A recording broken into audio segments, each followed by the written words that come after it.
On the 19th of February, 1942, Japan attacked Australia. Not from a distance, not through a proxy, not in a territory somewhere far from the mainland. On Australian soil, in an Australian harbour, against Australian civilians going about their mourning. The government's official response was to tell the Australian people that 15 people had died.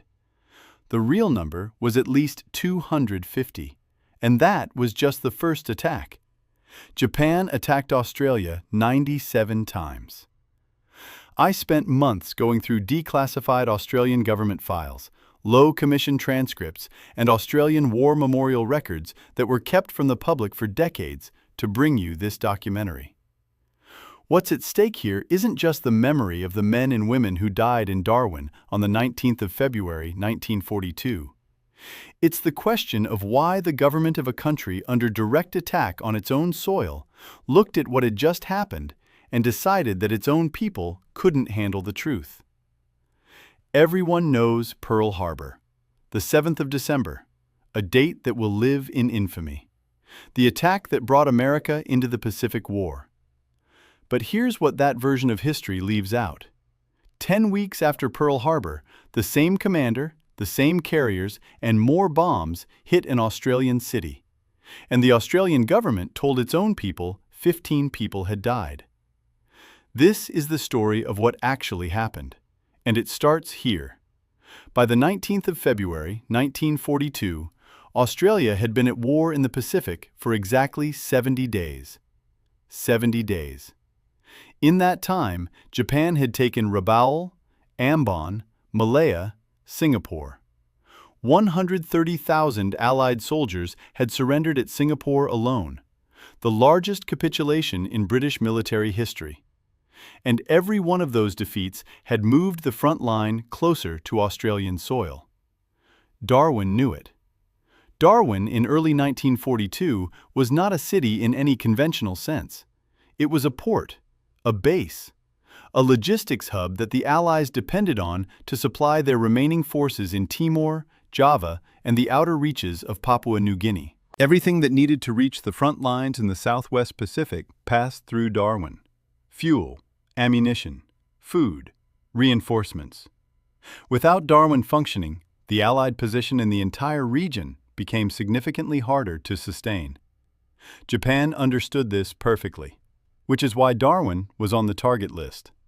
The defenses that stood between Darwin and whatever Japan decided to send were not reassuring.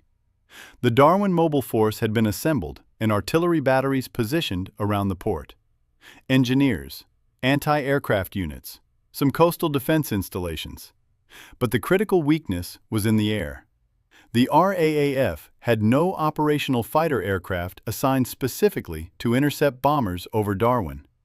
What air defense existed was fragmented, under-resourced, and had never been tested against anything approaching the scale of what Japan was capable of sending. The Navy's presence in Darwin Harbor consisted of a reduced base and an anti-submarine boom across the port entrance. It was, in the assessment of every honest military analyst who looked at it, a defense built for a threat that was smaller than the one that was actually coming. The Australian public didn't know any of this. What they knew was what the government had told them. That Singapore was a fortress, that the Allies were holding, that Japan was being contained. When Singapore fell on the 15th of February, 4 days before the attack on Darwin, Prime Minister John Curtin told the Australian people that the situation was grave. But grave was a long way from what was actually coming. Curtin had already begun pulling Australian divisions back from the Mediterranean. He had started building the relationship with Washington that would eventually make Australia the primary base for the Allied counteroffensive in the Pacific. He understood privately how exposed Australia was. But panic was a weapon too. And the government had made a decision, consciously, deliberately, about how much of the truth the Australian people needed to know. That decision would define everything that happened after the 19th of February. On the morning of that day, Darwin was going about its business. Ships in the harbor, aircraft on the ground, soldiers at their posts. a town that knew the war was close but hadn't yet felt it directly. At 9:58 in the morning, that changed. At 9:58 on the morning of the 19th of February, 1942, the same man who had led the attack on Pearl Harbor 10 weeks earlier looked down at Darwin from the cockpit of his aircraft. Captain Mitsuo Fuchida. The same pilots, the same carriers. The Akagi, the Kaga, the Hiryu, the Soryu. The same force that had devastated the American Pacific Fleet on the 7th of December had simply turned south. And Darwin had no idea what was coming. 188 aircraft, 2 waves. The first hit the harbor at 9:58. Dive bombers, torpedo bombers, 0 fighters. Concentrated on the ships anchored in the port, the wharf infrastructure, and the harbor installations. The second wave arrived at 11:45. Land-based bombers targeting the RAAF airfield, the runway, the aircraft on the ground, the fuel dumps, everything that made Darwin function as a military base. In total, the Japanese dropped 681 bombs on Darwin that morning, 114 tons of ordnance, on a town that had spent months being told the defenses were adequate. Basil Stahl was 19 years old. He was at Larakia Barracks when the first bombs hit. He described the training ground turning into a war zone within minutes. Explosions, smoke, men running without clear orders because nothing in their training had prepared them for the scale of what was happening above them. In the harbor, ships were burning.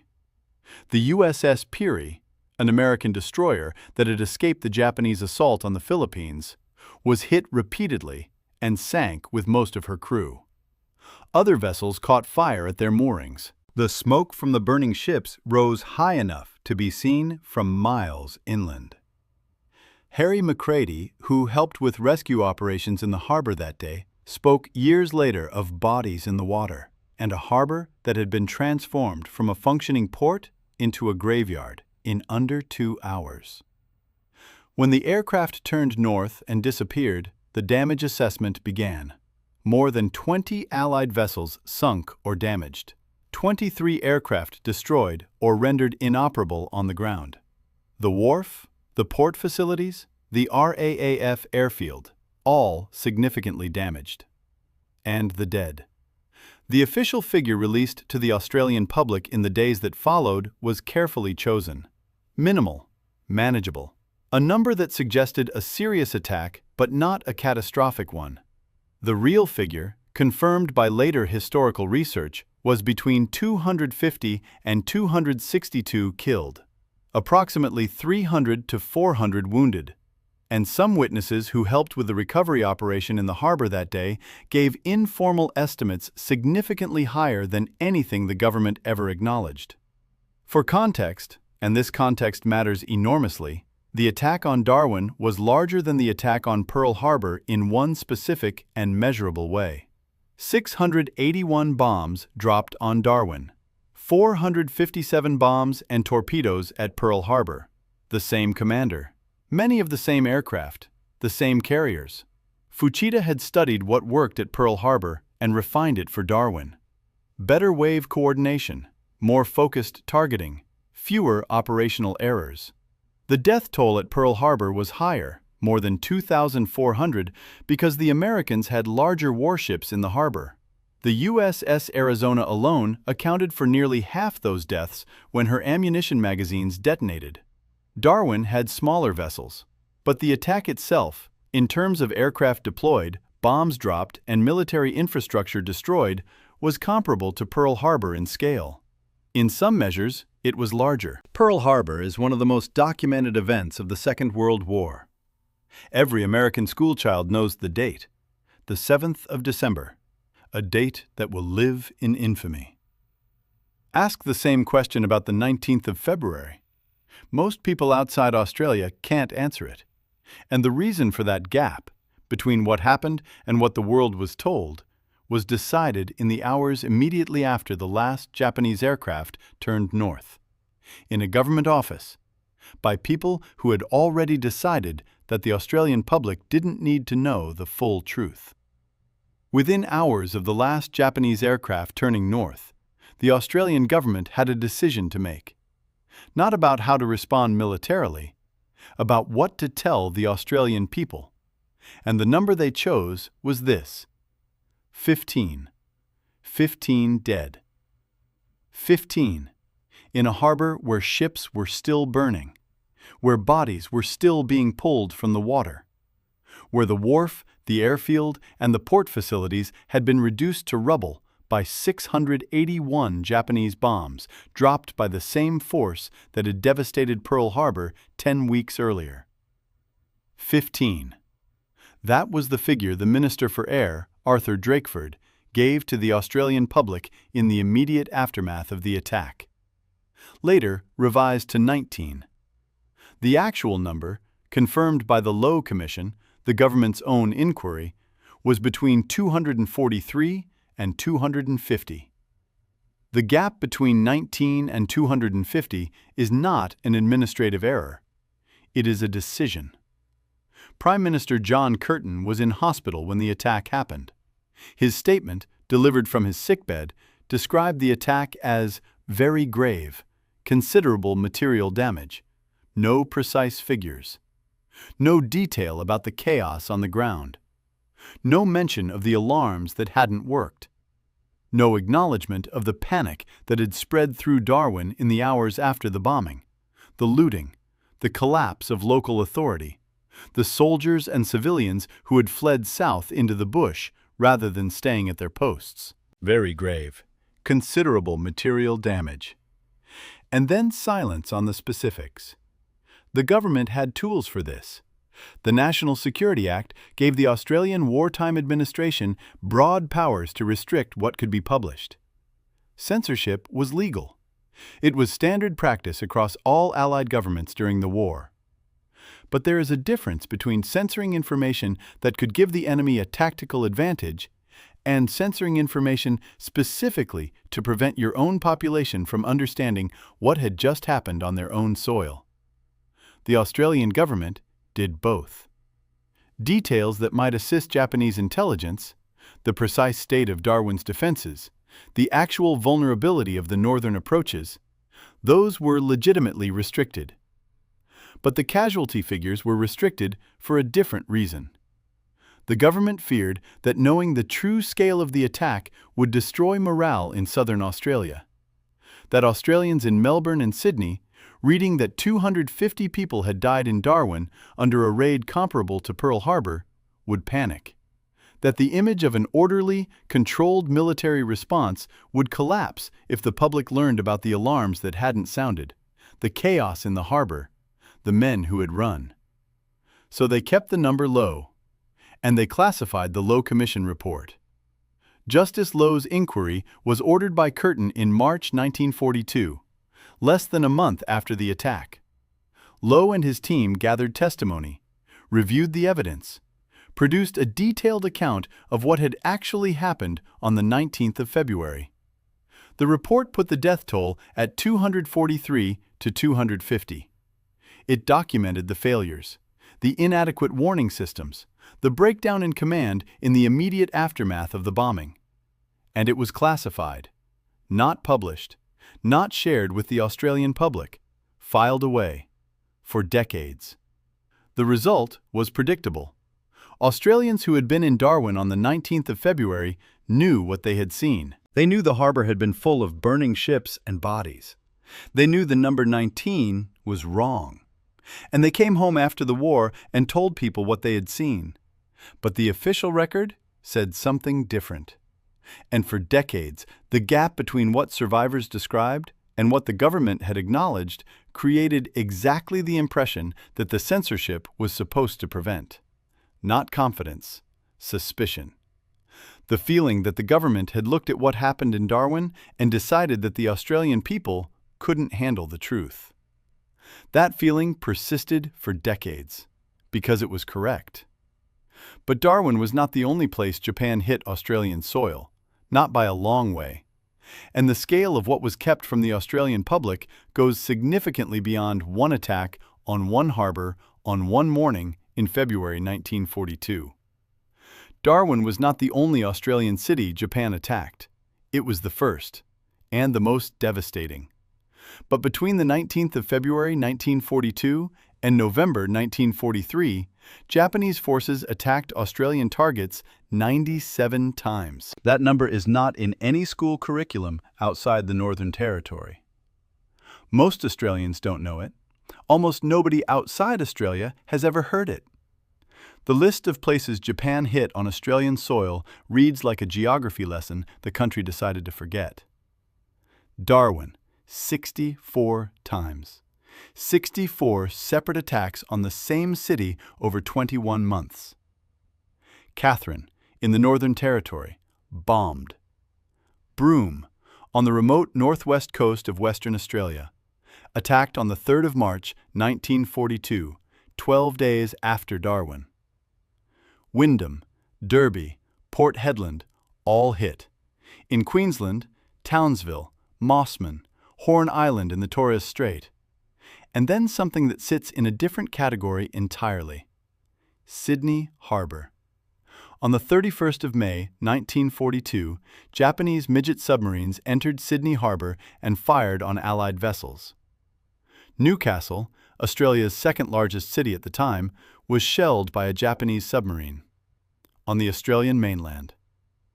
The attack on Broome deserves to be better known than it is. On the morning of the 3rd of March, 1942, Japanese Zero fighters swept in over Roebuck Bay. In the harbour sat a collection of flying boats, not military aircraft, civilian flying boats carrying refugees, men, women, and children fleeing the Japanese advance through the Dutch East Indies. People who had made it to Broome thinking they were safe, thinking that Western Australia was far enough from the front to give them time to breathe. The Zeros destroyed the flying boats where they sat in the harbour. Approximately 70 people died, most of them civilians, many of them refugees who had already survived one Japanese attack somewhere else and thought they had escaped. Broome barely appears in Australian wartime history. It doesn't appear in international accounts at all. Back to Darwin. 64 attacks over 21 months. The official figures for the first attack alone, the one on the 19th of February, put the death toll at 243 to 250. But the true number may be higher. The government's own early statements said 15, then 19. The Low Commission said 243 to 250.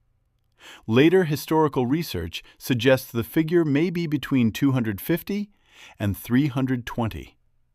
Some survivor accounts from people who worked the harbour in the immediate aftermath describe scenes that suggest a toll significantly higher than any official figure ever acknowledged. The honest answer is that nobody knows exactly how many people died in Darwin on the 19th of February, 1942. Because the records were incomplete. Because the censorship meant that proper accounting was delayed. Because the chaos of that morning made systematic documentation almost impossible in real time. And because the government, when it finally had better information, chose to publish the conservative end of the estimate. 97 attacks on Australian soil, 64 on Darwin alone. Submarines shelling Sydney and Newcastle. Civilians killed in flying boats in Broome. And the Australian public was told, carefully, consistently, through the machinery of wartime censorship, as little as possible about the scale of what was happening in their own country. Not nothing. The attacks were acknowledged, but the cumulative picture, 97 attacks, a campaign of sustained aerial assault on the Australian mainland that lasted nearly 2 years, was never presented to the public as a whole. Because presenting it as a whole would have required acknowledging something the government didn't want to acknowledge. That the north of Australia was, for a significant period of the war, a genuine front line. That Japan was not just threatening Australia from a distance. Japan was hitting Australia repeatedly for almost 2 years. And the men and women who were there when it happened, the defenders, the civilians, the people who kept Darwin functioning through 64 separate Japanese attacks, deserve to have that fact acknowledged in full. Some of them are why Darwin survived at all. At 9:58 on the morning of the 19th of February, the air raid sirens in Darwin didn't sound. Not because nobody knew the aircraft were coming, but because the warning system failed. The men and women who died in Darwin that morning died without warning. The garrison defending Darwin numbered approximately 15,000 Allied military personnel. On paper, that sounds substantial. In practice, the air defense available to those 15,000 people when 188 Japanese aircraft appeared over the harbor consisted of light and medium anti-aircraft artillery batteries and whatever aircraft the RAAF could get airborne in time. The RAAF's main units at Darwin were No. 12 and No. 13 squadrons. Their aircraft were Lockheed Hudsons, reconnaissance and light bombing aircraft, and Wirraways. The Wirraway was an advanced trainer that had been adapted for combat operations because there was nothing better available. It was not a fighter aircraft. It was not designed to intercept dive bombers and Zero fighters. But on the morning of the 19th of February, it was what Darwin had. Modern fighters, Spitfires, wouldn't reach Darwin until mid-1943. The men of the RAAF who went up in their Hudsons and Wirraways on the morning of the 19th of February knew what they were flying into. They went anyway. Wing Commander Archibald Tyndall was 26 years old. He died over Darwin that morning, one of the first Australian officers killed in combat over Australian soil. The RAAF base that now stands south of Katherine in the Northern Territory bears his name. RAAF Base Tyndall, a young man's name on a piece of infrastructure that most Australians drive past without knowing who he was or what he did on the morning he died. A.C. Latham was another, a non-commissioned officer who died seeking shelter during the attack on the airfield, not in combat, not in his aircraft, caught in the open when the bombs hit. His name is in the records of the Australian War Memorial. It is not in the history books most Australians read. In the harbor, the USS Perry was fighting for her life. The American destroyer had already survived the Japanese assault on the Philippines. She had made it to Darwin. She didn't make it out. Multiple direct hits. The Perry sank in Darwin Harbor with more than 80 of her crew dead. At the wharf, a single heavy bomb hit the dock during the morning tea break. 21 waterfront workers died in that single explosion. Men who had been sitting together drinking tea. The blast threw a locomotive into the harbor. It destroyed sections of the wharf that Darwin needed to function as a supply base. And at Mitchell Street, a bomb hit the post office. 9 people died inside. The postmaster, his wife, his daughter, 4 female employees, the supervisor, a worker, a family, colleagues, people who had come to work that morning in a town that was supposed to be far enough from the front. The defenders did what they could. The anti-aircraft batteries fired throughout both waves. The RAAF pilots who got airborne engaged aircraft that were faster, more maneuverable, and flown by pilots who had been in combat continuously since December 1941. The results were predictable. But the men kept fighting, because that was what they were there to do. And when the last Japanese aircraft turned north at around 12:15, and the harbor was left burning, and the airfield was left in ruins, and the wharf was partially destroyed, and the bodies were still being counted, those same defenders stayed. They didn't leave Darwin. They rebuilt what they could. They kept the base functioning. They withstood 63 more Japanese attacks over the following 21 months. 64 attacks total. And Darwin never fell. Every year on the 19th of February, names are read at the cenotaph in Darwin and at the Marine Board Memorial. The postmaster and his family, Wing Commander Tyndall, the 80 men of the USS Perry, the 21 waterfront workers who died at their morning tea break, the airmen who went up in Wirraways against Zero fighters because there was nothing else to send. Their names are in the records. They are not in the story the world tells about the Pacific War. Because the world's story about the Pacific War was written somewhere else, by people who were looking in a different direction. And what that cost. Not just these men and women, but the Australian national memory of what this country endured is the part of this story that takes the longest to fully reckon with. For decades after the war, Darwin was described in Australian history as an incident in the North. Not a battle, not a campaign, not a defining moment in the nation's history. An incident. Something that happened far away from the cities where the history books were written. Far away from the universities and the newspapers and the institutions that decided which parts of the war deserved to be remembered and which parts could be filed quietly away. The censorship of 1942 didn't end when the war ended. It just changed form.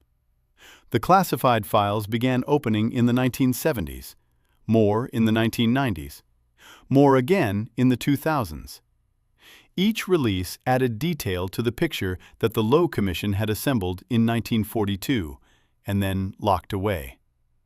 The real casualty figures, the failed warning systems, the chaos in the harbor, the gap between what the government had said publicly and what had actually happened on the ground. Historians like Peter Gross documented the full story. Documentaries gave it a title that captured exactly what it was: The Bombing of Darwin, An Awkward Truth. Awkward.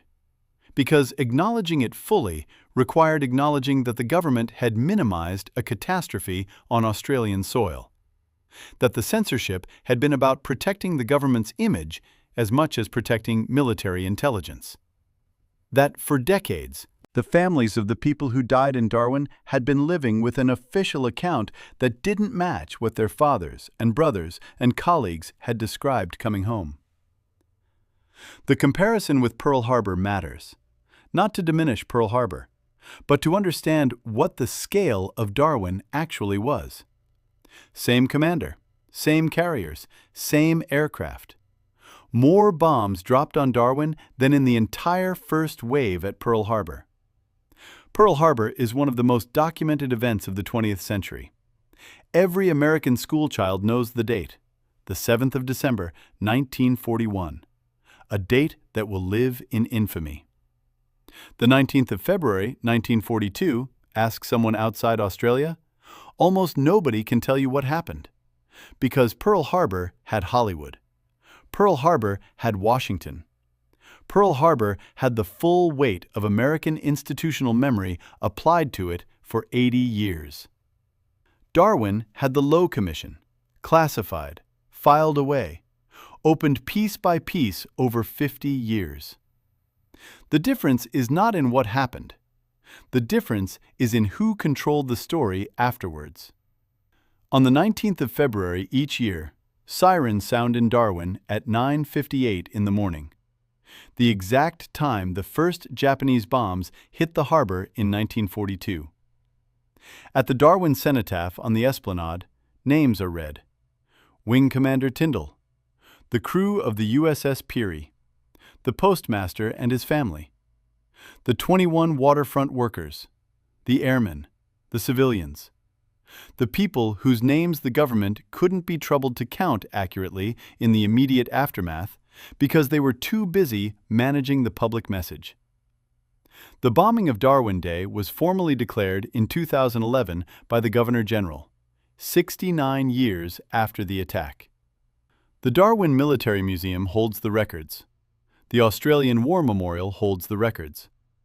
The National Archives of Australia has been releasing files that allow descendants to find their relatives in the documentation that was kept from the public for decades. Families have driven much of this.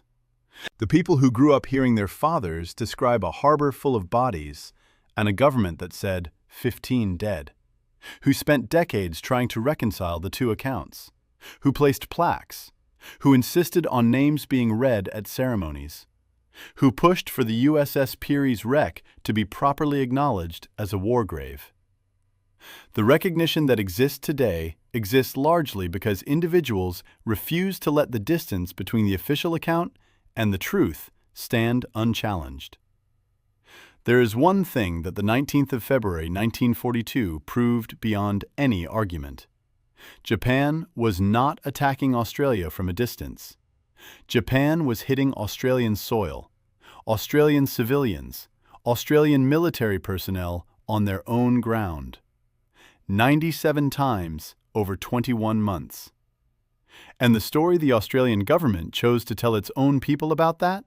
The story of manageable incidents in the distant north, rather than a sustained campaign against the Australian mainland, shaped the national memory of the war in ways that are still being corrected.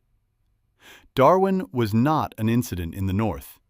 It was the front line, and the men and women who held that front line through 64 separate Japanese attacks deserve to be understood as exactly what they were: the defenders of Australian soil. Not a footnote, not an incident. The front line. 97 attacks on Australian soil, 64 on Darwin alone. A death toll the government couldn't accurately count for decades, because counting it accurately would have meant admitting what actually happened. And a date, the 19th of February 1942, that every Australian knows and almost nobody outside Australia has ever heard of. That's not geography. That's not the natural consequence of a small country's limited reach. That's what happens when the story gets written by someone else. Darwin held, through 64 attacks, through 2 years of being the front line of a war that the country's official narrative was placing somewhere more comfortable. Through the bureaucratic indifference of a government that looked at what Japan had done to an Australian city and decided that the full truth was less important than the manageable version. The men and women who held Darwin through all of that never got a Pearl Harbor moment.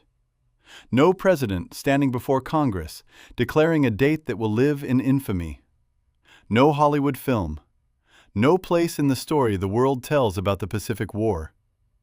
They got a cenotaph and sirens at 9:58 every 19th of February. And families who spent decades trying to find their relatives in files that should never have been classified in the first place. There is a battle in this channel's history that connects directly to what you've just watched. A battle where Australians didn't just defend their own soil, where they crossed into enemy territory and took something back. Something that changed the entire strategic picture of the Pacific War, and did it before America had a plan. That story is next. If you want to see it, it's right up here.